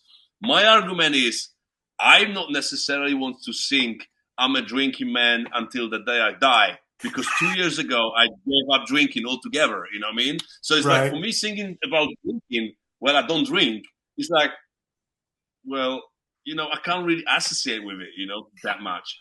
Right. But then my drummer's argument is, but you are a singer of the band called Booze and Glory. So people, really want, really don't care if you drink or not. Just sing the fucking song for them. So probably next we're going to put this one into the set list. However, there's also songs more serious, like not serious, like more like, I don't know, the song Always on the Wrong Side from the first record. When I'm singing, when I was 25 or 26, when I wrote that, I'm singing, I'm walking on the street and smash people's faces. I'm 45. I really don't want to smash people's faces, and I really don't want to sing about it. And I don't want to encourage people to do that to other people, you know what I mean? The things has changed. So these songs we definitely don't go back to the set list, even though maybe some people like, I don't know, but it depends, like, yeah, we like I said, last year we toured as Bold as Brass record, almost entire record. Like, I think we dropped just 2 songs. So it's good fun. It's like our problem is mainly, like I said before, rehearsals. Because if we're the band, we can rehearse on a regular basis. We can do few set lists and pick. Today we play this set list, tomorrow this one. Right. But because we don't rehearse, it's kind of, because we want to. Even though our songs are pretty simple to play, we want to sound tight, as a band. And if you don't rehearse, and if you changing the songs all the time, sometimes your set is not as tight as it should be. But answering your question, yes, we planning to bring some old songs to the set list and maybe drop few latest Booze and Glory, like songs from the Hurricane record or Chapter 4 records. Maybe for 1 year, maybe for 2 years, and then change them again. Like yeah, it's always fun to play different stuff. You know, when you play that many shows and you constantly playing the same set list, is even though you play for different people, so those people maybe don't know this set list, but we know that. You know, when I know exactly what I'm gonna say after this song. I know exactly what like it's like sometimes it's boring. You know, you have to change stuff. You know, you have Right. to make it interesting. And why is interesting for you? I'm sure it's gonna be interesting for the audience. You know. So yeah, "They Am in My Grave," one of the old songs we're gonna bring to the set list because my drummer is Awesome. gonna. It's probably he's gonna leave me alone for a while. You know. I understand what you're saying, but to be fair to him, he does have a point. Okay, there's another one. All right. Oh, are there any songs that you've just done enough that you're like, I don't want to do this song? You know, you probably get that, not you, but like people in bands that have been around for that 30 and 40 years. So they've really played the shit out of a certain song and they're like, I don't want to do that song again. But you guys have been around and you've played, you probably could you even guess? Like, how many live shows do you think you've played? I think we played. I would say about 600-700 shows. Six, 700. Obviously, not counting 3 years of COVID. Right. And really, when we started in 2009, from 2009 to 2015, we only play maybe 2-3 shows a month. So mainly, most of the shows we play between 2016 and now, excluding the COVID. Because that way we started playing like a fully. So we play like every year 120 shows a year, you know. So I would guess between 600-700 shows. Yeah. Still a lot of shows. And are there any songs that you're just not as excited about? You know, not that I would say you're tired of, but are there any that you're just not excited because you have done that song hundreds of times and you're like, all right, I guess I can do this another time? Do you have anything like that? I'm dreaming about the day when we can drop London Skinhead Crew from the setlist. And it's not because I think it's a good song. I mean, it must be good songs having all these millions of views on YouTube and stuff like that. But I think I personally wrote at least 50 better songs than that. And for some unknown reason, people love that one, which I really appreciate. Don't get me wrong. It was but me playing that. I mean, I don't even sing that song very like we play it. I don't even sing it because I give a microphone and they sing it, which is great. That's why that's probably why we still keep that song. But yeah, this is the song I'm not. I don't like playing it live. I mean, like I don't know. It's just it's probably that one. If you ask me, that one. The others are cool. Of course, I got my favorite songs and my less favorite, but this particular one, we tried to play the as a first song of the show, so it was people complaining, "Oh, I missed that one," you know, and that was the song, mainly a song I came for the show, and then we played at the last show, and then we dropped this song on few tours, and man, you should see these reviews. It's like, oh, everything was fine, but it was one missing point. London Skinhead Crew. I'm never gonna go back to Booze and Glory shows if they not start playing the song again. It's like, oh my god, I'm just. It's just cursed, you know. You're gonna be playing that forever. You see, like we played one big metal festival in France, Hellfest. It was like the whole festival is about 150,000 people. We played one of the smallest stages, but it was still, I don't know, 20,000 people in front of us, and you should see these 20,000 metalheads with hair like yours moshing to the London Skinhead Crew. That was unreal, you know. That was amazing. Yeah, I bet. I still got a video. Yeah, what's about this song that everybody likes? No idea, man, but great, you know. It's well, you got to feel really proud if it's a song that you're not that you're like, I've done a lot better, and people really like it. So you know, even when you might not have been in your prime for writing songs, you were still doing a great job. Yeah. No, it's like, man, I know. Like today, I wrote this song when I was taking a shower. I started whistling the melody, and then I came out of the shower completely naked, looking for my phone. Start to whistle the melody to my phone so I don't forget it. And my wife said, "What the fuck you doing?" I said, "I'm whistling the melody. I got a good song." And then we recorded the song. It got fucking 35 million views on the YouTube. And I said to my wife, "I told you it's a good fucking song." So yeah. Sorry.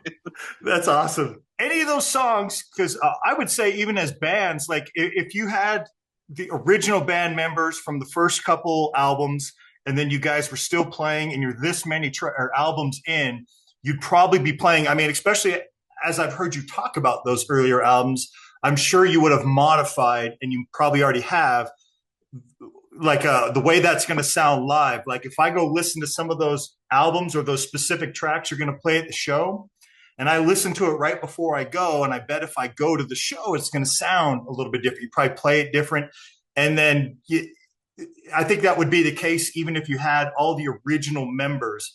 But then to go on top of that and say, all right, we're a different band, at least as far as people go. So I'm sure they're playing that track in their own way, or as the way they hear it, or like the way I hear a track and the way you hear a track might be different. And so I'm sure it's slightly different. Is that something you guys would go back and re-record any of? I think On the Job, if I'm not mistaken, went and did that. Maybe in the last couple of years, they went to some stuff they put out around like 2015, 2016. They came out and said, hey, you know what? These sound different when we play them now. And we record a bunch of these tracks that we like, and we're going to put them out because this is how we play them now. This is how they sound. Is that something you would do? So first of all, yeah. So before I answer to this, I need to say, like, so first of all, our drummer Frank, which we were talking about him before, he's got a tendency to play when he go overexcited. He playing the songs too fast, and that's the one of our arguments we have. Like, why are you playing two songs? And his argument is like, because when it's a live show, let's play a little bit faster. So because it's a live show, I said, I don't think that's the case, man. I think we as a band supposed to go on that stage and play exactly how we record it, And that's the argument in the band we have all the time. But being serious, like some of the songs, as you know, we had the two singers, me and Liam. Liam left the band in 2017. So there's the songs which he used to sing, and now I sing them. So naturally, they sound a little bit different, with probably my voice and my accent they sound different than on the record. But I'm not a big fan of re-recording the songs again, because like I don't know many bands done it better or not better, but the people used to original versions so much. When you record it, even the better quality, people will say, nah, the older version was better, So for me, my argument is, let's write the better songs and do another album, but better. Let's forget about the other songs, but let's write the better songs instead of re-recording old ones. So it's like, it's not one answer to it. Like probably one day we already had an offer from one of the labels we used to work with to do kind of the best of Booze and Glory records, right? And re-record the top songs we can think of.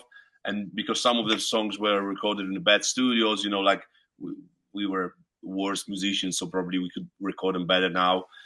But I don't know, we never had time to do this. And if I was to do the best of Booze and Glory, I would like to do acoustic album, but not acoustic like, singing one guitar, one guy.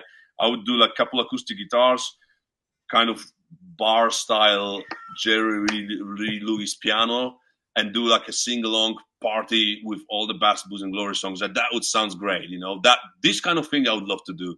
But re-recording the songs, I don't know, maybe one day. I mean, never say never, of course, but not at this moment. I wouldn't do that. I would just keep on writing while I still have ideas for the songs. If I run out of ideas, then maybe we can go back to the Trouble Free and re-record them, especially for you, and you can have your collection completed. I'm gonna get it one day just to have it in my collection. Like you said, in Trouble Free, I remember there's a few songs which have a potential. If we have come up with those songs today, we probably make them sound. But that time, it was like, oh, we have a song, let's record them. Or we write a song on Monday. On Thursday, the song was already recorded. Without analyzing, just go to the studio and record them. And the quality, and maybe the songs are a little bit too long. I don't know. It's just I'm always very, very. When I listen to my old songs, like from when I was 20s, I was thinking like sometimes I'm like, Jesus, man, when he was 20, it was so stupid. You know, like now, you know, why would you come up with the lyrics like this? Like, why you want to smack someone's face? Like, what is the reason? You know, it was just for fun. You know, but now when I'm daddy, miserable daddy, like listen to like, oh my god, I hope my daughter will never see that. You know, her dad wrote the songs. He wants to smash the bottles on someone's face. Why would you do that? You know, come on, man. But you know, when you do stupid things when you're young, and that's it. You know, Right. it's like my tattoos. You know, I got all the blackout tattoos because when I started doing tattoos when I was 17, you know, it was like, oh, you know, one here, one, you know, and then when you're 40, when you're on stage, you see the pictures of yourself. It's like, what the fuck? You know, on your, you know, like, so I just covered it all black. And some people still created theories like, why is he covering his old tattoos? He's got some sketchy tattoos. I said, no, man, I never had sketchy tattoos. I just had super shit tattoos, you know. And they were just embarrassing, you know, like, it's just so. So yeah, man, I think that's the way it is with everything, with music, with tattoos and stuff. People change, you know. People change in the way of seeing everything, and the way of understanding everything is different, you know. Yeah, the older we get, the wiser we get. Even though we don't think that when we're 20. When we're 20, we think, oh, I already know all this shit. I get it. I understand it. Man, when I was 25, I realized at 20, I was like, man, you didn't know shit. And then 10 years later at 35, like, I didn't know shit then. You know, you just, in the moment, you think you do, but as you get older, you realize you didn't. Yeah, exactly. I think that's a great idea, though. What you thought about doing, maybe the acoustic versions or something like that as a greatest hits. You don't really hear too much of that. I mean, you guys kind of did, you know, a couple reggae versions of some of your tracks on those 2 EPs, but that would be really cool. The only reason why that idea popped into my head, the band Hard Cell kind of did that. You know, originally from Netherlands, but then Chris moved to the U.S. I think he lives in Texas now, right, Chris? Correct. Yeah. And so it's a different band plus him. And what they did for the 25-year anniversary of when the band originally started is they picked 5 tracks from each of the 5 albums, one of which included that version of the band. But then they went and re-recorded all those versions the way the band plays them and then put it on a 25-year anniversary. So it's kind of a greatest hits, I guess, but really it was more of a recognition of the band having been around for 25 years. And that's just something they decided to throw together. And the new versions of the tracks definitely sound, I guess, updated. I'll just put it that way. Not necessarily better or whatever, just they sound updated compared to, you know, when some of those tracks came out in 2001, I think maybe 99, something like that. So probably for the same reasons you just talked about, different recording setup and different equipment. So that also is going to change the way that the recordings come out. And the track's also been played for 25 years or 20 years or something, as opposed to you wrote it on a Monday and recorded it on a Friday type thing too. Yeah, exactly. Well, that's great. I hope that you get a chance to do something like that at some point when it slows down. But as you pointed out, why not just keep writing other music? If you guys are got other music that you want to keep doing, then just keep writing new stuff. That makes more sense. And I think the greatest hits type thing or the compilation of a lot of tracks is kind of when the band's maybe done for a moment or on a break or but just still want to do something together. But if you still have that motivation and inspiration and everybody's bringing stuff, then you just keep adding fuel to that fire instead. Yeah. That's the plan. That's the plan for now. But like I said, never say never, you know, like Right. I said when we recorded those reggae EPs, what you mentioned, I said, we're never going to play this live. Never. Because Booze and Glory is not a reggae band. Not like nobody can play reggae. And it's just me and the guitarist who actually like reggae in Booze and Glory. You know, the rest, other guys, they don't even like reggae. So why would they go play reggae? You know, but now I have the Gamblers, and these guys wouldn't mind to play. They didn't mind to play a few Booze and Glory songs as well as the Gambler songs. And we went on tour 2 months ago. You know, we done 8 shows. So I said we're never gonna play, and all of a sudden we done the tour. So it's like I'm not gonna say never. Next time you talk to me, you'll probably be releasing 30 songs double LP with the best of Booze and Glory. I said, Mark, you say you're never gonna re-record them. I said, well, yeah, there you go. Here they are, you know. So yeah, man, the life is crazy. At the moment, there's no plans for that, but let's see. Well, I appreciate you taking as much time as you did. I'll let you wrap up because it's definitely later where you're at than where I'm at. Is there anything we didn't cover about the band or anything that you want to mention that we didn't talk about? I don't know. We've been talking for over 2 hours, so I think we mentioned most of the subjects. I think the main subject, like we said, like the new album is coming out on September the 12th, and I really hope that we can go back to come visit United States some point next year. Not this year, because this year we're already fully booked in Europe. We got a long tour after the summer, but starting from February onwards, we are free to do lots of good stuff, and we want to travel further down from Europe. So, and hopefully, United States is going to be one of those destinations. So, thank you very much for your time. Really appreciate your interest and your support. And cool, man. I'm gonna bring the new T-shirts for you next time I see you. I will load up. I got to add to the collection.